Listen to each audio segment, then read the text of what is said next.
అత్యాధునిక టెక్నాలజీతో నడుము మరియు వెన్నునొప్పికి treatment Tejas spine care Somajiguda Sainikpuri Gachibowli. Andhra Pradesh త్వరలో గుడ్ న్యూస్ వినబోతుందా? ఎయిర్ బస్ అనేటువంటి ఒక ప్రపంచ స్థాయి సంస్థ ఏపీలో అడుగు పెట్టబోతుందా? అదే ప్రయత్నాల్లో ఉన్నారు ఏపీ మంత్రి నారా లోకేష్. ఢిల్లీలో ఈరోజు ప్రత్యేకంగా air bus team board of directors team తో ఆయన భేటీ అయ్యారు. ఎయిర్ బస్ అనేది ప్రపంచంలోనే లీడింగ్ ఎయిర్ సర్వీసెస్ అంటే విమానయానానికి సంబంధించినటువంటి ఎయిర్ క్రాఫ్ట్ల తయారీలో ఇది ప్రపంచంలోనే లీడింగ్ కంపెనీగా పేరు పొందింది. యూరోప్కి చెందినటువంటి కంపెనీ ఇది. నెదర్లాండ్స్ కేంద్రంగా పనిచేసేటువంటి సంస్థ. గతంలో కూడా దావోస్ మీటింగ్ సమయంలో భేటీ జరిపారు నారా లోకేష్. ఎయిర్ బస్ ని ఎట్టి పరిస్థితుల్లో ఆంధ్రప్రదేశ్ తీసుకురావాలనేటువంటి సంకల్పంతో ఉన్నారు. అదే ప్రయత్నాల్లో భాగంగా మరొక అడుగు ముందుకు పడింది. నారా లోకేష్ షేర్ చేసినటువంటి ట్వీట్ ఇది.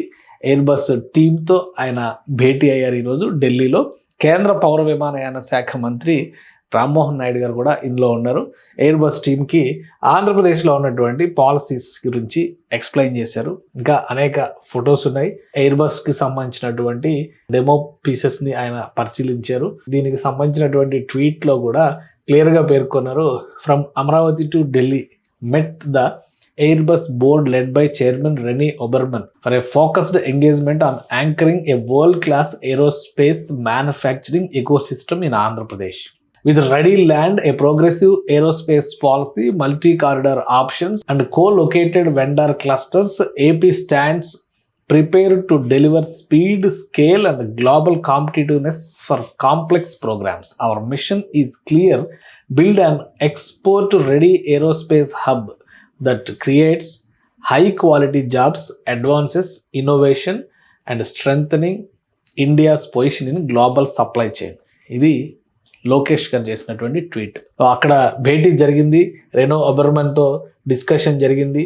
ఆంధ్రప్రదేశ్కి ఎందుకు రావాలనేటువంటి అంశం పైన లోకేష్ చేసినటువంటి విశ్లేషణ.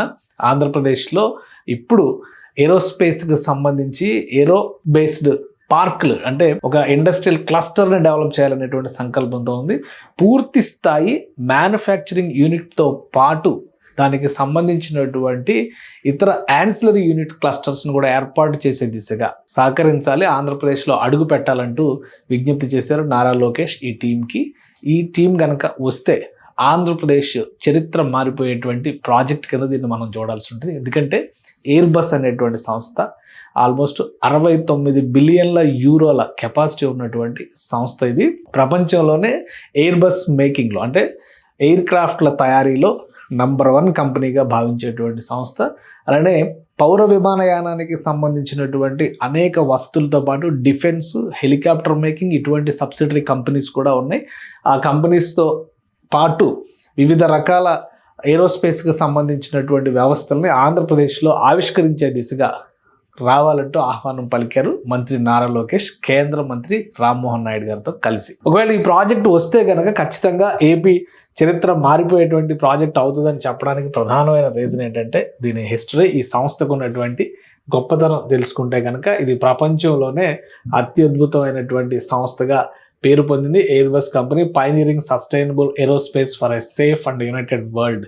ప్రపంచం మొత్తానికి ఎలాంటి ఏవియేషన్ సంస్థ అయినా కానీ ఈ సంస్థ నుంచే ఎయిర్ క్రాఫ్ట్లను కొనుగోలు చేస్తుంది.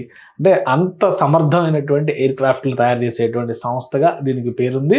అలానే గ్లోబల్గా మ్యానుఫ్యాక్చరింగ్ వీటిలోకి సంబంధించి గ్లోబల్గా ఉన్నటువంటి స్పెషాలిటీ ఏంటంటే టెక్నాలజీ, ఇన్నోవేషన్, R&Dలో ఈ సంస్థకి ఒక ప్రత్యేకమైనటువంటి స్థానం ఉంది.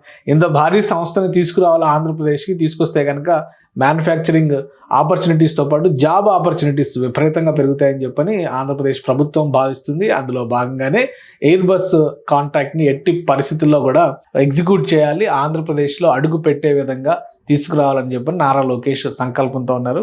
దావోస్ మీటింగ్లో ఒక విడత చర్చలు గడిచినాయి. తర్వాత మరొకసారి భేటీ జరిగింది. ఈరోజు ఒక విధంగా ఢిల్లీలో జరిగినటువంటి భేటీ ఒక కీలకమైనటువంటి భేటీగా చూడాల్సి ఉంటుంది. బోర్డు అందరినీ కలిపి ఇంక్లూడింగ్ చైర్మన్ బోర్డుతో భేటీ అయ్యారు కాబట్టి ఆంధ్రప్రదేశ్ చేసినటువంటి ప్రతిపాదనలు ప్రధానంగా మ్యానుఫ్యాక్చరింగ్ యూనిట్, అలానే 2 ఇండస్ట్రియల్ క్లస్టర్స్, ఏరోస్పేస్ క్లస్టర్స్కి సంబంధించినటువంటి ప్రాంతాలు అంటే భూములు ఎక్కడ కేటాయించడానికి అవకాశం ఉంది, options, speed of doing business పేరుతో ఏరోస్పేస్ పాలసీ ఆంధ్రప్రదేశ్ ప్రభుత్వం ఇటీవల రిలీజ్ చేసింది. ఏరోస్పేస్ పాలసీని ఏ విధంగా అమలు చేస్తాం అనేటువంటి అంశాలను కూడా ఈ బృందంతో వివరించారు.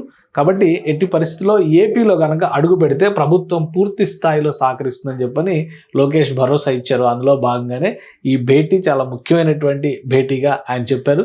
మరొక అడుగు ముందుకు పడితే కనుక ఆంధ్రప్రదేశ్లో ఎయిర్ బస్ కంపెనీ అడుగు పెట్టడం ఖాయంగా కనిపిస్తుందని చెప్పొచ్చు. అయితే ఆ సంస్థ ఈ మీటింగ్ పైన ఎటువంటి రియాక్షన్ ఇవ్వబోతుంది, ప్రభుత్వం ఇచ్చినటువంటి ఆప్షన్స్, ఎందుకంటే ఆంధ్రప్రదేశ్తో పాటు ఇంత భారీ సంస్థని మరికొన్ని ప్రభుత్వాలు కూడా ఆహ్వానించేటువంటి అవకాశం ఉంటుంది కాబట్టి మిగతా ఆప్షన్స్ అన్నింటినీ చూసిన తర్వాత ఒక నిర్ణయం తీసుకునేటువంటి అవకాశం ఉంది. కానీ ఆంధ్రప్రదేశ్కి బ్రాండ్ అంబాసిడర్గా చంద్రబాబు నాయుడు గారు ఉన్నారు. చంద్రబాబు నాయుడు గారు ఆధ్వర్యంలో జరిగినటువంటి సక్సెస్ స్టోరీస్ని వివరించడం ద్వారా ఎట్టి పరిస్థితుల్లో ఎయిర్ బస్ని ఆంధ్రప్రదేశ్లోనే మోహరించే విధంగా ప్రయత్నాలు చేస్తున్నట్టుగా నారా లోకేష్ అండ్ టీం చెప్తోంది.